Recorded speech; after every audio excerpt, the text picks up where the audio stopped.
And welcome back. It is February, which is George Washington's birthday month, and we're highlighting different things regarding George Washington. And I will go back to what I was talking about regarding the voices of people in Douglas County as well. But this is the fifth time that George Washington was protected by divine providence, and this is from The Miraculous Care of Providence from American Heritage. It was written back in 1982 by James Thomas Flexner. And this is it. It says, the following year saw the nadir of the American cause. New York City had become a British base. The Continental Army was defeated at White Plains. Forts Washington and Lee fell with great losses of men and supplies. Washington's Continental Army fled ignominiously across New Jersey, while the terrified inhabitants scrambled to swear renewed allegiance to the crown. Then, during a blizzard, Washington made a midnight crossing of the Delaware to overcome the Hessians at Trenton. This might have been considered no more than an audacious raid had it not been followed by the beating up of 3 British regiments at Princeton. At the outskirts of the town, the British regulars had drawn up in their famous line against which Washington's soldiers had never been able to stand. The Americans who faced them were wavering in confusion when a big man on a white horse appeared at a gallop. "Parade with us, my brave fellows," Washington shouted.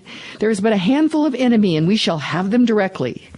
His troops obediently got into a line of their own facing the enemy. Then Washington galloped in front of his troops to the very center. He waved his men forward, and as they advanced, he continued to move forward before them. The enemy was ever closer. Now Washington and his followers were mounting a rise and came within musket range. Although most of the enemy held their fire, a few bullets zinged around the tall target on horseback. Within 30 yards of the British line, Washington shouted, "Halt!" and gave the order to fire. Both sides fired simultaneously, with Washington between them.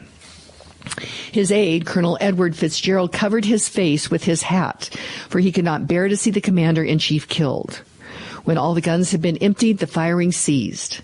Fitzgerald lowered his hat around him. Many men lay writhing, but Washington sat on his horse untouched. The enemy broke and fled. Now, at long last, Washington had a chance to chase regulars across an open field.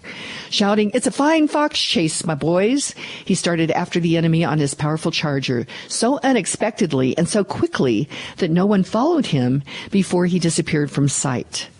As time passed, he did not return. Anxiety mounted among his fellow generals and his aides. It is hardly prudent military practice to have your commander chasing around after the enemy all by himself on a battlefield. Had Washington been hit? But of course not. The general was preserved then, as always, and went on to serve his 2 terms as president. And that is the 5th time that Washington was spared by the divine provider. And Washington knew that the divine providence had his hand on America at our founding, as well as divine providence has his hand on us now.